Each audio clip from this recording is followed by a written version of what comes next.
Cuento El sordo o la traviata. Autor Miguel Román Barrera.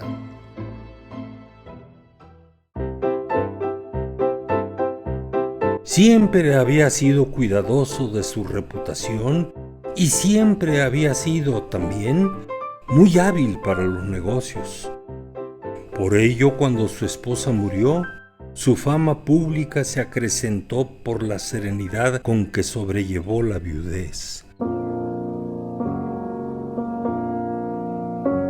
Con la muerte de su abnegada esposa, su hacienda toda quedó en sus manos sin tener que compartirla con la difunta, que seguramente ya gozaba de la paz eterna, aunque él nunca se prodigara en cuidados y buenos tratos para que ella tuviera la ansiada tranquila paz aquí en la tierra.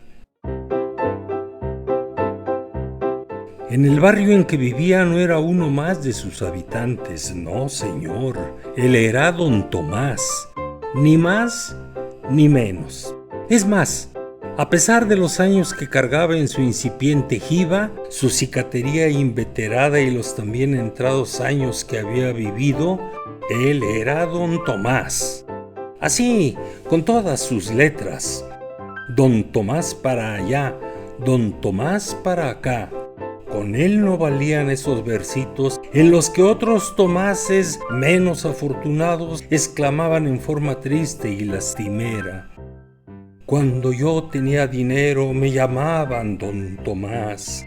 Ahora que ya no lo tengo, me llaman Tomás no más. No, señor, él era don Tomás. Así de simple. Aun cuando los años le habían robado rápidamente la infantil pubertad, la edad de los arrebatos mozos y la serenidad de la adultez, no obstante que oronda y silenciosamente la tercera edad se había instalado en su cansado organismo y que ya la cuarta anunciaba sus seniles trompetillas, todavía el hombre tuvo la infeliz ocurrencia de contraer nupcias con mujer nueva o seminueva, según se vea la cosa.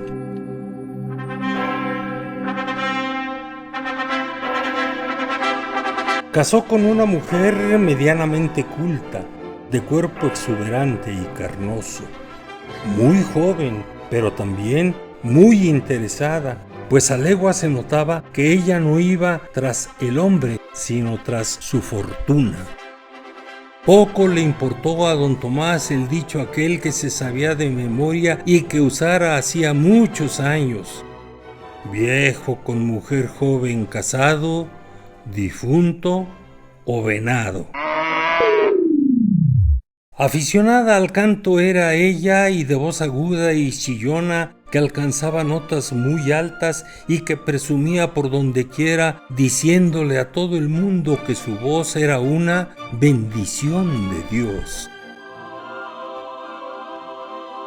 Por alguna extraña razón, siempre, invariablemente, sin excepción alguna, durante el acto sexual, en vez de emitir tenues gemidos, jadeos apremiantes o simplemente permanecer impávida, a ella le daba por cantar a todo volumen una parte de la traviata, como si estuviera en un escenario operístico y no en la cama rindiendo culto a Eros.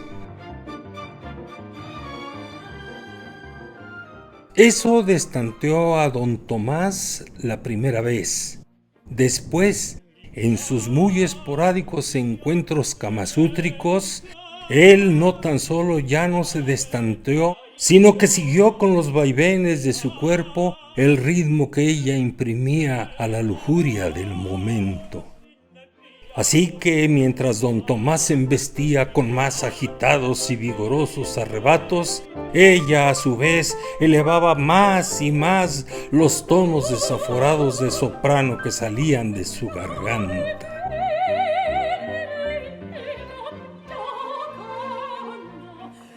Don Tomás, justo es decirlo, hasta se aficionó a la música clásica, y no tan solo eso, compró un disco en el que se escuchaba la traviata que él hacía sonar repetidamente para arrullarse en sus siestas vespertinas. Poco duró el fuego del amor carnal de la pareja, pues la hoguera se fue extinguiendo aceleradamente ante la falta del necesario combustible que la alimentara. Los ímpetus del proveedor del combustible fatalmente se estrellaron y aniquilaron en la dura realidad. Ella dejó de cantar la traviata y él dejó de escucharla en la cama muy cerca de sus orejas. Transcurrieron algunos meses y luego algunos años y el hombre, que físicamente se encontraba bien a secas, no obstante los pequeños y naturales estragos que causa el tiempo, estaba a gusto con su organismo al principio, aunque la cosa no era para presumir su estado de salud, pues de repente varios achaques le empezaron a rondar empecinadamente. Primero, un rengueo en la pierna derecha, la menos chueca, producido por el reuma que hizo su caminar lento, dificultoso y desacompasado. Luego, un estrabismo intermitente y necio que se le empezó a presentar sin previo aviso cuando los nervios le asaltaban debido a algún pendiente no despachado a tiempo. Ese estrabismo le hacía la jugarreta de mirar con un ojo para un lado, mientras que con el otro miraba para el lado opuesto, desorientando con ello a sus interlocutores. El brazo izquierdo poco a poco se le fue encogiendo debido a una maldita y persistente esclerosis y, para rematar el desagradable cuadro, sus orejas, que no eran pequeñas, se fueron llenando paulatinamente de cerumen y hollín que llegaron sin saber a ciencia cierta de dónde carajos venían y que se instalaron cómodamente como huéspedes invitados exprofeso, invadiendo el tímpano, el martillo, el yunque y el estribo de que se componía su desvencijado sistema auditivo. Los escasos diálogos de esos singulares cónyuges casi desaparecieron, pues ella tenía que gritar en detrimento de la bendición de Dios que ella tenía por voz para que él captara el mensaje. Y el sordo, decepcionado de su parcial incapacidad auditiva, mejor rehuía toda plática, no tan solo con ella, sino hasta con sus vecinos, que cambiaron el Don Tomás, con que le llamaban respetuosamente, por el prosaico mote de Tomás el Sordo, dicho en voz queda y sobre todo en ausencia suya.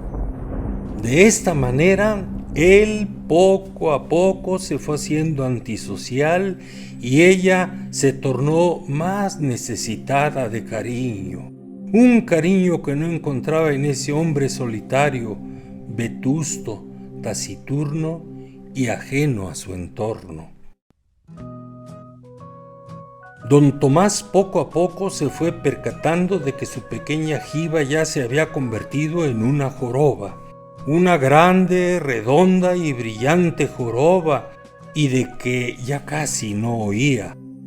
Además, debido a que el combustible del amor se había extinguido en forma alarmante, recurrió a cuantos artilugios habidos y por haber le pudiesen proporcionar una salida a ese laberinto de impotencia en que le había metido la madre naturaleza.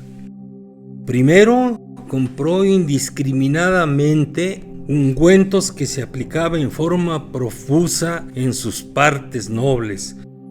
Luego, tomó cuanto brebaje le sugirieron algunos maloras que reían a sus costillas y sobre todo a sus espaldas.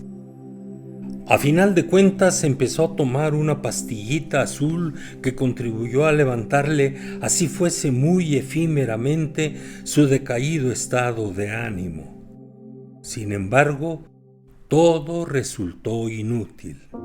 El pájaro de sus años mozos que antes cantaba enhiesto en forma impetuosa y frecuente, poco a poco fue perdiendo su armonioso trino.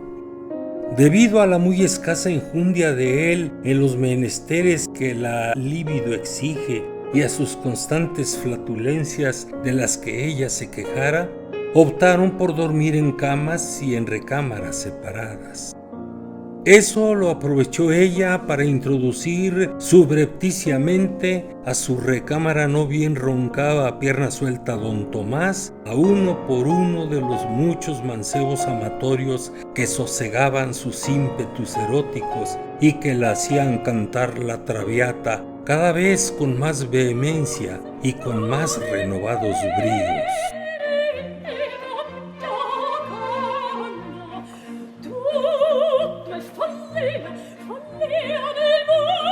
Fue un buen acuerdo sin duda alguna para ambas partes.